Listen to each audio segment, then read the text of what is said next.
8, que es el monitoreo de estudios de bioequivalencia, que será abordado por la doctora Araceli Medina, quien cuenta con 14 años de experiencia en investigación tanto en el ámbito de intercambiabilidad como estudios de fase. Por 10 años ha sido directora clínica de 2 terceros autorizados en México. Ha participado como investigadora principal en certificaciones por COFEPRIS y ANVISA. Ha ejecutado 300 estudios de intercambiabilidad y participado en la implementación de los SGC de los sitios donde ha elaborado. Actualmente es Project Manager y gerente operativo del consorcio al cual pertenece CIPE. Le doy paso, doctora. Perfecto, muchas gracias. Pues bueno, su servidora va a partir de un proceso que prácticamente es esencial dentro del desarrollo de los estudios clínicos, que precisamente es el monitoreo clínico. Aquí la presentación la quiero dividir bajo dos vertientes. Una es el monitoreo clínico efectivo en su fase operativa y por otro lado hacer de su conocimiento las estrategias y nuevas implementaciones que se están llevando precisamente a través del consorcio Elemental en conjunto con CECIPE para brindar unas mejores alternativas para el seguimiento de los estudios clínicos.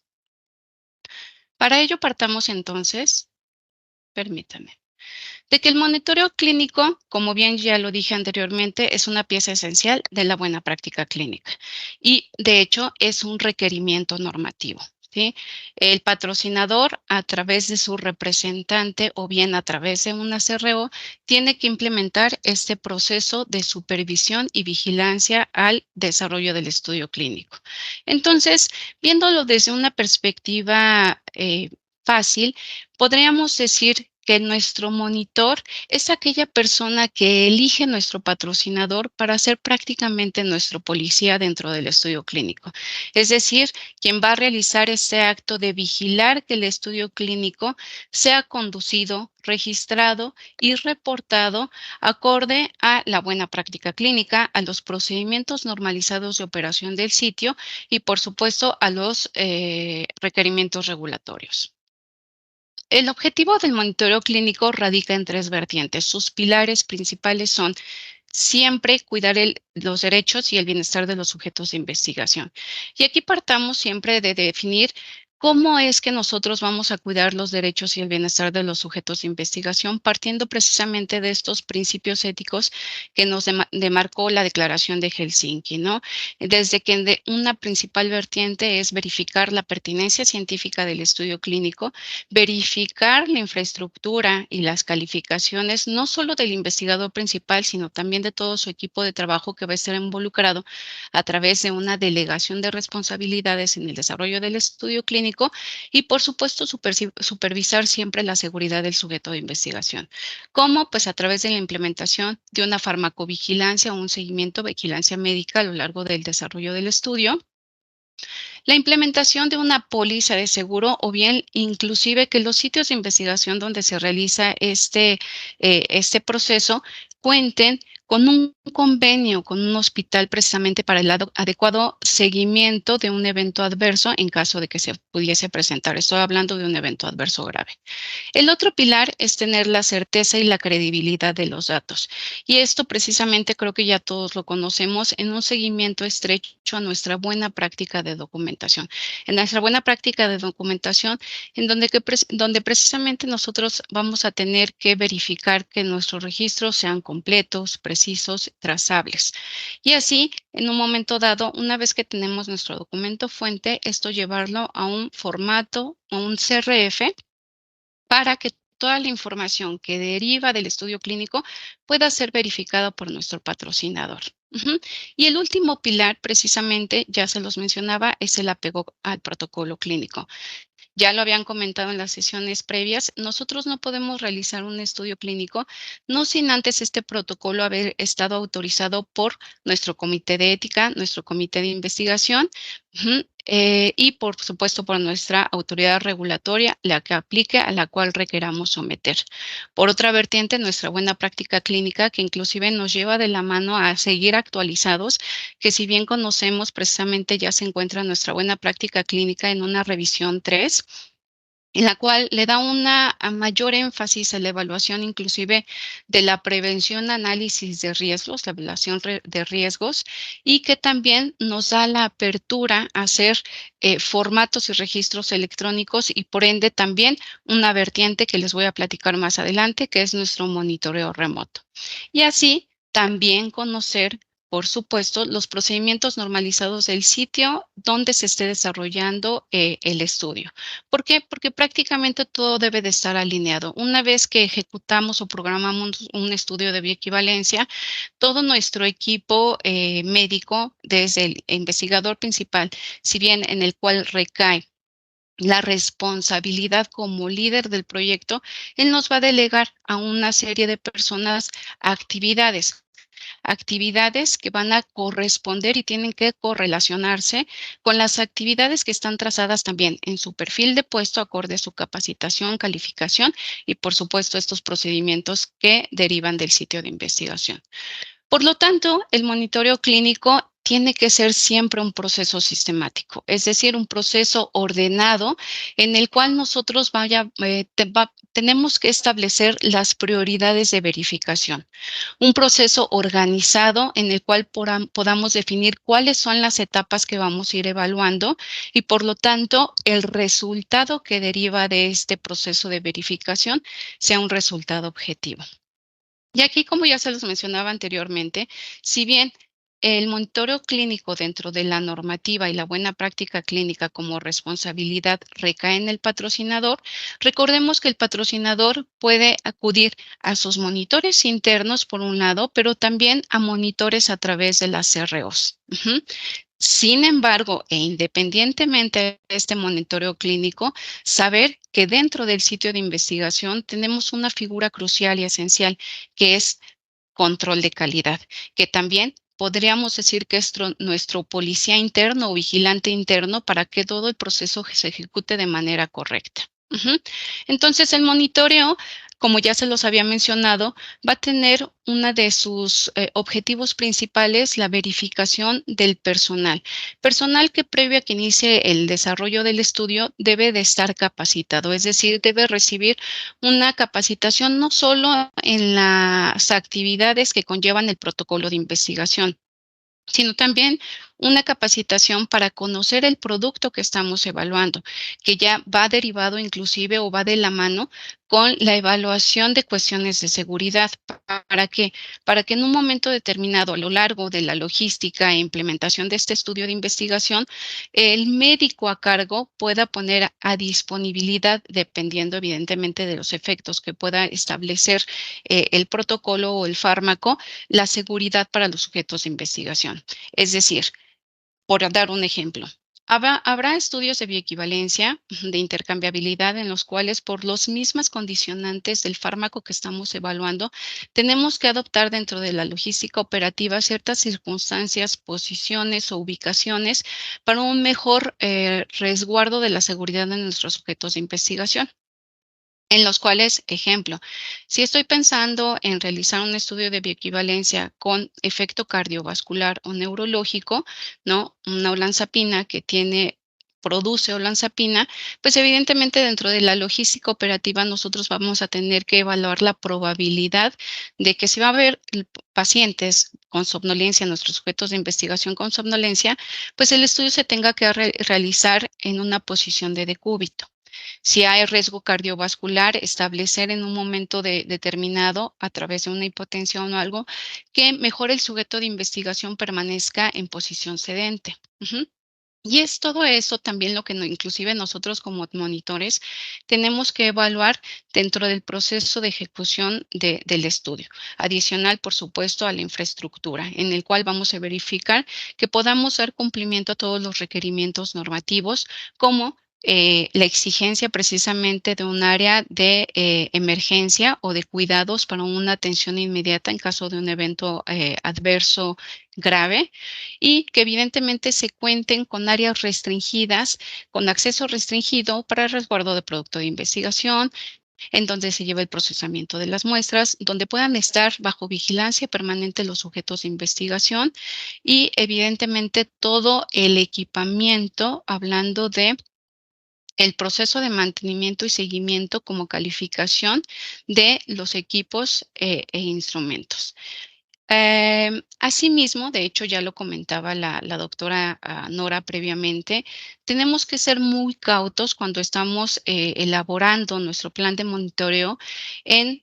trazarlo con el diseño del estudio. Ya nos comentaron en sesiones previas que tenemos, si bien el estudio clásico es el estudio cruzado 2x2, pues evidentemente tenemos aquellos estudios que son los paralelos, tal vez a lo mejor más sencillos, o los replicados, que nos pueden llevar por su misma circunstancia de ser replicados, la necesidad de una observación, evidentemente a tiempo prolongado, en el cual inclusive las condiciones de control de variables tenemos que cuidarlas en cada periodo que sean las mismas. Como ustedes ya lo conocen, una dieta homogénea en cada uno de los periodos,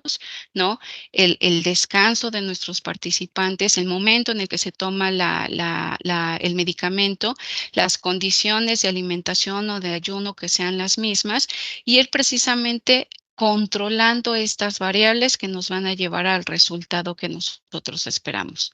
Y por último, considerar que el proceso de monitoreo no solo es un proceso de verificación de actividades, ¿no? Si bien nosotros vamos con el ímpetu de verificar que precisamente todas las actividades estén ligadas a nuestro protocolo, buena práctica clínica,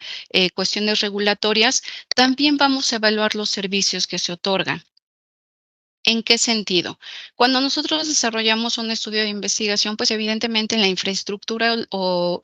del sitio donde se está desarrollando, nos apoyamos de proveedores externos que nosotros inclusive podemos determinar como críticos y no críticos. Críticos, aquellos que precisamente que bajo su ausencia nos puedan frenar el desarrollo operativo del estudio, como lo son nuestro proveedor de traslado de muestras en un momento determinado cuando concluye el estudio de la unidad clínica a la unidad analítica en caso de que estos estuviesen separados, el proveedor de alimentos, el proveedor de laboratorios de seguridad, ¿no? Son críticos, ¿por qué? Evidentemente, si pensamos en esta situación del proveedor de laboratorios de seguridad, pues los resultados que él nos proporcione, pues nos determinan la elegibilidad del sujeto de investigación para la inclusión al estudio. Entonces, nosotros como monitores, si bien en un momento determinado acudimos a las instalaciones para verificar un proceso de actividades que aparecen en el cronograma del protocolo, también evaluamos y verificamos los servicios que se están otorgando y que están rodeando precisamente a toda la ejecución de nuestro estudio clínico, precisamente para verificar lo que yo les mencionaba, no solamente los resultados, que son lo que nos marca la buena práctica clínica, sino la seguridad del sujeto de investigación. Entonces, yo les decía que el monitoreo es un proceso sistemático. Entonces, al ser un proceso sistemático en un estudio de bioequivalencia, pues la interrogante sería, ¿qué es lo que vamos a verificar? Para poderlo hacer de manera ordenada, considero que lo más importante es subdividir precisamente nuestro estudio de bioequivalencia en etapas. Una etapa previa de evaluación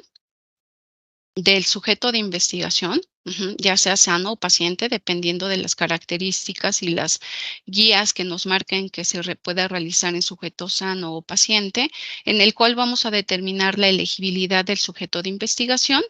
Una vez que ya se realiza la visita de selección y que el sujeto de investigación cumple con los requerimientos para ingresar al estudio, la siguiente etapa de verificación sería el internamiento. El internamiento en el que un punto importante precisamente es cotejar que el tamaño de muestra esté acorde precisamente a las indicaciones o especificaciones de nuestro protocolo. Y como medida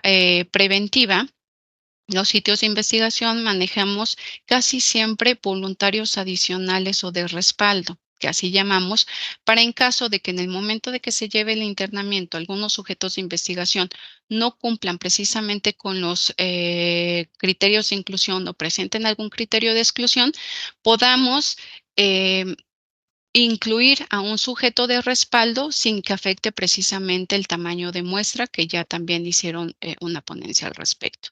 El siguiente proceso, entonces, una vez que ya termina el proceso de internamiento, es la conducción del estudio, que prácticamente lo estoy marcando desde el momento mismo que una vez que se desarrolla el internamiento del sujeto de investigación, están internados e iniciamos el día de la administración del producto de investigación, en el cual, pues obviamente hay muchas actividades que ya en un momento las voy a comentar, de las cuales debe de haber un proceso de verificación. Y finalmente, el egreso. Egreso en el cual una parte crucial, hablando de la seguridad del sujeto de investigación, es que ese sujeto de investigación, al ser mayoritariamente, como ya les comentaron, un sujeto sano, egrese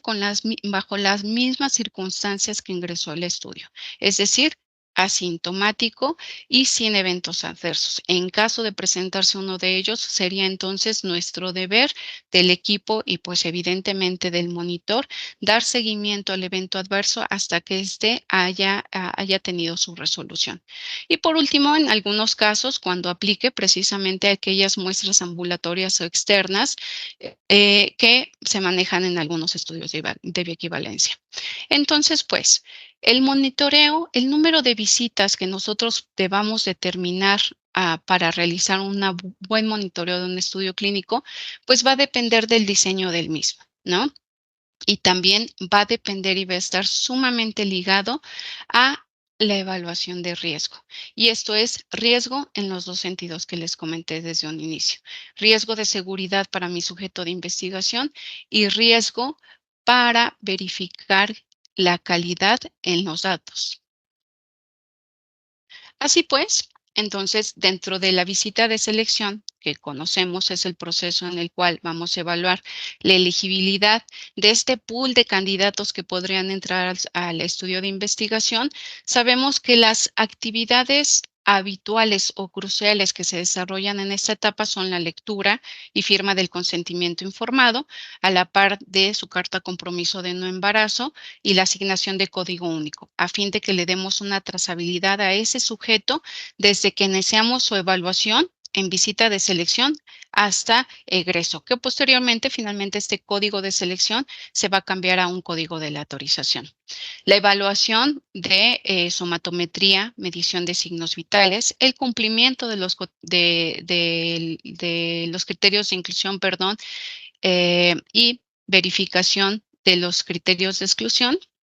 pruebas cualitativas que en un momento determinado puedan realizarse, como podrían ser pruebas de drogas, embarazo, cotinina, la prueba de alcohol, que al menos en la norma 177 son pruebas obligatorias tanto en visita de selección como al internamiento. La existencia de medicación previa o medicación concomitante. Sabemos, ya nos los han dicho también, que dependiendo del estudio que estemos realizando, podemos tener a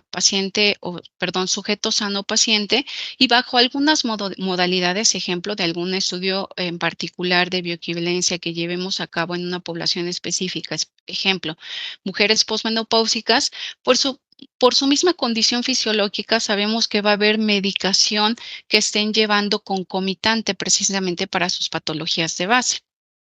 Pues nuestro deber será verificar que precisamente esa medicación está registrada para precisamente en un momento determinado hacer ese enlace con la unidad analítica para informar el medicamento concomitante que está tomando mi sujeto de investigación, por citar un ejemplo, ¿no? La evaluación médica acorde y apegada a mi norma 004 y lo que yo les comentaba, la realización e interpretación de estudios que pueden ir desde, de manera general y habitual en nuestra norma 177, nos marca biometría hemática, examen general de orina, química sanguínea, pruebas de bioseguridad, pero que dependiendo también de la agencia en donde nos encontremos, ejemplo, Anvisa nos va a marcar pautas adicionales para esta visita de selección.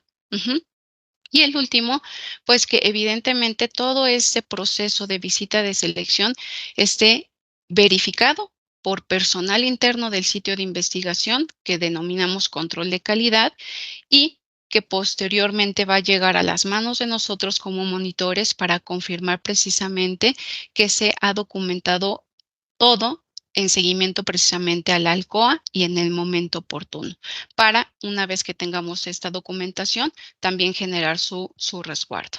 Esto respecto a la visita de selección. La segunda etapa que les comentaba precisamente es el internamiento. Una vez que ya tenemos entonces a nuestro candidato que cumple, lo citamos generalmente una noche previa a la administración del medicamento, precisamente para nosotros controlar eh, desde la dieta previa a la administración del medicamento, pero también sus variables de descanso, ¿no? Que pueda estar en reposo, tranquilo, porque evidentemente al siguiente día inicia ya el proceso activo de nosotros dentro del estudio con la administración del medicamento. Y esta etapa de internamiento, yo les decía, es importante porque nos va a determinar la posibilidad del cumplimiento del tamaño de muestra, ¿no? Y es donde, dependiendo de lo exquisitos que seamos y la prevención que podamos tener en la misma escritura del protocolo clínico, si bien establecemos, ya nos los comentaron, un tamaño de muestra mínimo, también considerando el número de periodos, es decir, si tengo un estudio de periodos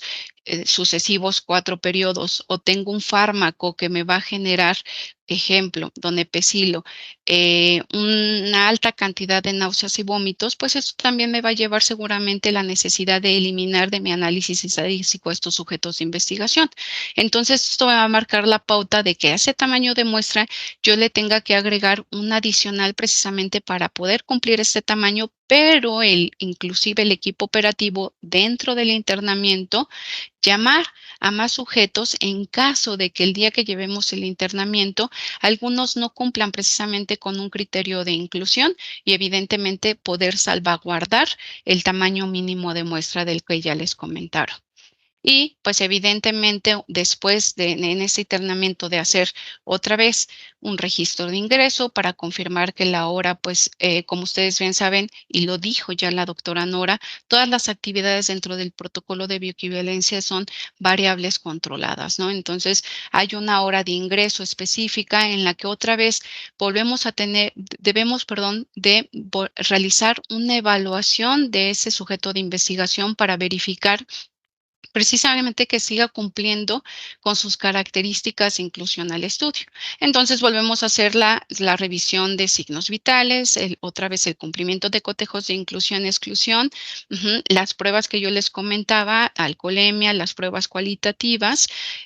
otra vez revisión de medicación, porque entre el lapso en que se llevó la visita de selección y se dé el ingreso, puede haber un cambio precisamente en las circunstancias o la evaluación de este sujeto de investigación. Si es entonces que cumpliera con todas las características del protocolo, asignar su código de aleatorización y, como yo les comentaba, una dieta homogénea el día del ingreso y evidentemente a lo largo de los periodos del estudio de bioequivalencia con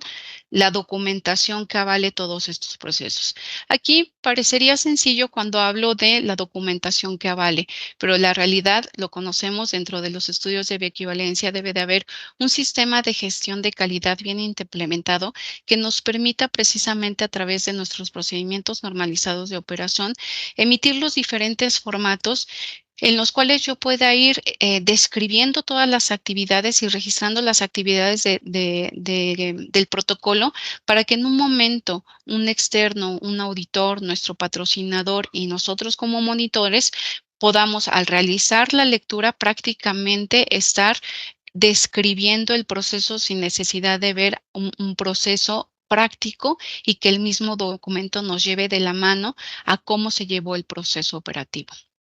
La siguiente etapa es la conducción del estudio. Esa en el ámbito de logística operativa creo que es la más importante para el investigador principal y su coordinador clínico, en el cual los puntos críticos, una vez que ahora sí ya empezamos y es el día de la administración, pues evidentemente primero canalizar a nuestros sujetos de investigación, valorar sus signos vitales precisamente para otra vez, confirmar que no haya alguna alteración respecto a visitas de selección o el día previo que fue su internamiento.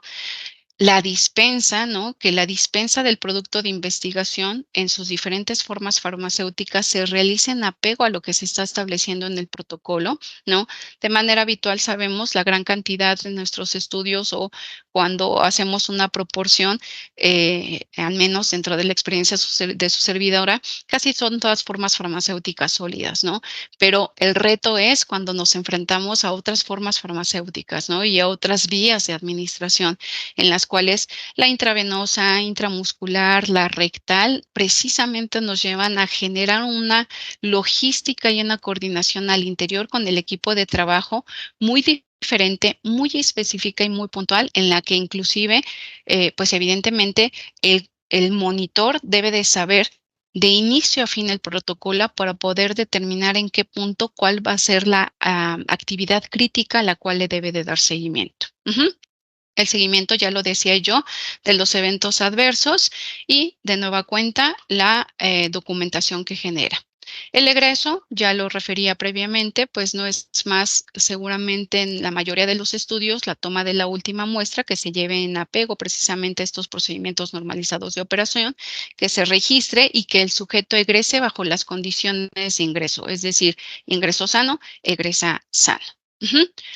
Y entonces es aquí donde nosotros decimos, ¿cuáles son entonces las responsabilidades del monitor? Son muchas, son vastas. De primera instancia es la figura principal de comunicación entre el patrocinador y el investigador, pero dentro de su quehacer, evidentemente tiene que haber un conocimiento completo del protocolo, de la buena práctica clínica del producto de investigación que me lleve a cuidar y salvaguardar estos tres principios que yo les comentaba y que describía en su quehacer operativo en las laminillas previas. Ahora bien, para ello, pues evidentemente tiene que haber un plan especificado hacia el sitio de investigación de lo que voy a revisar, que es el plan de monitoreo que yo debo de entregar al equipo al cual voy a visitar para que ellos en un momento determinado tengan preparado la documental y también sepan cuáles son los procesos operativos críticos que yo quiero seguir. Una vez que ya se dio el monitoreo, yo como monitor, generar mis reportes, entregarlos para que en un momento determinado puedan ellos hacer un análisis de causa raíz y verificar cuáles son las posibilidades o áreas de oportunidad, cuáles son sus acciones correctivas o preventivas para la mejora de sus procesos y, en el mejor de los casos para el sitio de investigación, una mejora continua en sus procedimientos normalizados de operación con el cierre. Me voy a permitir tomar unos minutitos muy rápidos adicionales para comentarles entonces. Hasta hoy todos estamos habituados a un monitoreo presencial. Sin embargo, la realidad es que a partir de la emergencia sanitaria que tuvimos, pues se convirtió o se hizo necesario el tener la posibilidad de una alternativa y una alternativa que fuese un monitoreo no presencial, es decir, un monitoreo remoto. ¿Esto es válido para la buena práctica clínica? Sí, afortunadamente lo sabemos, la buena práctica clínica tal cual nos menciona. En general, existe una necesidad de monitoreo en el sitio donde se realiza el estudio, antes, durante y después. Sin embargo, en circunstancias excepcionales, que realmente lo podemos hacer, circunstancias habituales, se puede realizar teniendo un monitoreo central en el cual nosotros a través de un adiestramiento, una capacitación adecuada al equipo clínico, reuniones frecuentes con el investigador principal y su equipo y una guía escrita podamos verificar el proceso de manera remota, por supuesto que está permitido. Y es ahí donde nace entonces por parte de Elemental y de CECIPE la opción de generar para ustedes como una mejora a nuestro servicio, una alternativa tecnológica para implementar un monitoreo remoto. Un monitoreo remoto que a ustedes les dé la certeza de la supervisión en tiempo real del estudio clínico. Y para ello, pues evidentemente las primeras cosas que tuvimos que hacer al sentarnos y planear este proceso fue uno, lo tenemos que incorporar siempre a un sistema de gestión de calidad de nuestro sitio de investigación. Por supuesto, solicitar la aprobación de ustedes para la implementación de ello y que evidentemente es factible y les aporta al evitar precisamente el traslado hacia el sitio de investigación. Verificar como reto cuál sería la infraestructura tecnológica que necesitamos en nuestros sitios de investigación y, por supuesto, punto final, pero no el menos importante, salvaguardar la confidencialidad de nuestros sujetos de investigación. Entonces, para ello, dentro de Elemental y CECIPE nos enfrentamos precisamente a retos para poder implementar esta modalidad. ¿Cuáles fueron esos retos? Prácticamente cuatro. ¿Cómo hacerle para generar un acceso directo en tiempo real al estudio? ¿Cómo cuidar la confidencialidad de nuestros sujetos de investigación? ¿Cómo asegurar precisamente el control de la documental y la seguridad de los versionamientos de la información que vamos a compartir con ustedes? ¿Y cuáles serían las alternativas de comunicación en tiempo real para desarrollar este monitoreo remoto? Para cada uno de ellos, entonces, me voy a regresar una. Pensando en el acceso directo, pues pensamos, establezcamos un circuito de cámaras cerradas en el cual podamos tener cámaras tanto fijas como remotas en las áreas críticas y áreas operativas para que en un momento determinado nosotros mediante un acceso determinado también el patrocinador a través de su monitor pueda verificar en tiempo real el desarrollo del estudio.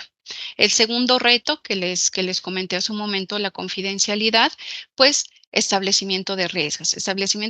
reglas y la notificación precisamente específica a nuestros comités. ¿Cuáles serían esas reglas? Pues cuidar precisamente los datos personales del sujeto de investigación en la documental, ocluir las partes en donde podría aparecer información confidencial, que de entrada lo cuidamos a través de la asignación de un código, pero en tiempo real, en las cámaras, en las imágenes, en los videos que en un momento determinado podríamos compartir con ustedes, omitiendo precisamente o sesgando la cara del participante para precisamente cuidar esta parte. Y el tercer punto, seguridad y control, pues a través de una plataforma de trabajo y una plataforma de trabajo en la cual tuvimos que hacer o conciliar una mancuerna entre el investigador principal que nos determinara cuáles son las actividades críticas que sí o sí el monitor va a supervisar, aseguramiento de calidad dentro del sitio que nos dijera esto está permitido acorde a regulación, esto no está permitido y por supuesto tecnologías de la información para el diseño de esta plataforma. Entonces, gratamente hoy día les puedo decir que dentro del consorcio Elemental estamos migrando, estamos haciendo que los sitios de investigación tan importantes como lo es CECIPE tengamos una migración a este monitoreo remoto con la implementación de este sistema, de esta plataforma electrónica en el cual ustedes como monitores, no solo un monitor, sino en ocasiones, debido a que en los estudios de bioequivalencia hay actividades simultáneas que seguir, generalmente se asignan 2 o 3 monitores en ocasiones. Puedan tener a través de esas accesos privilegiados por tecnologías de la información a las diferentes áreas y diferentes procesos críticos, que si son tan críticos requerirán una cámara móvil, ¿no? Que se acerque al proceso crítico para tener una imagen con la mayor resolución, y o si no son tan críticos y se puede visualizar en tiempo real, ejemplo, la toma de la muestra, la administración del medicamento, ver que se realiza de manera homóloga para todos los sujetos de investigación en el tiempo determinado en el protocolo a través de una cámara fija. Cuidando, como yo les comentaba, las reglas de protección de datos personales y evitar enfocar o exponer el rostro de los sujetos de investigación. Es entonces así cuando surge nuestro monitoreo remoto como una plataforma que gratamente les podemos decir que en su momento piloto fue utilizado ya con 25 patrocinadores nacionales y que evidentemente esta plataforma ha crecido, ha mejorado gracias precisamente al apoyo, las sugerencias y los requerimientos de ustedes como patrocinadores. Entonces dividimos este monitoreo remoto en una fase documental para que el monitor tenga acceso tanto a todos los documentos de la carpeta maestra como a todos los documentos fuente que se van generando precisamente de la ejecución de las actividades del desarrollo en tiempo real. Y por otro lado, el proceso operativo, que es que a través de estas cámaras fijas o móviles podamos verificar en tiempo real la logística operativa del sitio. Para no postergarme más, dentro de las actividades de este monitoreo remoto, pues indiscutiblemente hay 6 procesos. Una planeación en la que podamos definir quiénes serán los responsables de atender este monitoreo y, por lo tanto, a quienes se les dará acceso a través de nuestras áreas de tecnología de información a estas cámaras o diferentes cámaras, dependiendo de los procesos que se quieran evaluar, en qué horario se puede realizar, si habrá comunicaciones también en tiempo real para verificar algún proceso en el cual inclusive el monitor pueda participar para dar una sugerencia de mejora y evitar caer en el error a lo largo del desarrollo del estudio. La implementación de plataformas que sin duda corre a cargo precisamente de tecnologías de información. Esta plataforma ya está realizada, ¿no? De hecho, ha sido un logro en el que con mucho gusto, en un momento dado, si así se desea, se puede verificar con ustedes a través de una prueba piloto y lo que yo les comentaba, la vertiente documental y la vertiente operativa de este monitoreo, con el posterior informe de monitoreo. Hoy día, de hecho, dentro de esta plataforma estamos trabajando para mejorarla a fin de que después de que realizamos todo este proceso, inclusive el informe de monitoreo pueda emitirse en automático, para que una vez que nosotros estamos realizando en tiempo real este monitoreo remoto, revisando y llenando algunos formularios, concluido esto en automático tengamos nuestro informe y obviamente nos ayude a mejorar los procesos como, pues como patrocinador inclusive, ¿no? Las últimas 2 laminillas hablan precisamente del contenido que este monitoreo documental requiere, el cual está pegado prácticamente a las ICHs. Y con esto, pues prácticamente concluyo. Muchas gracias por su atención. Terminando y diciendo que finalmente el propósito de nuestro monitoreo remoto siempre va a ser la detección y la corrección oportuna de posibles errores, con mira siempre a nuestros objetivos y principios éticos, salvaguardar la calidad técnica y la seguridad de nuestros sujetos participantes.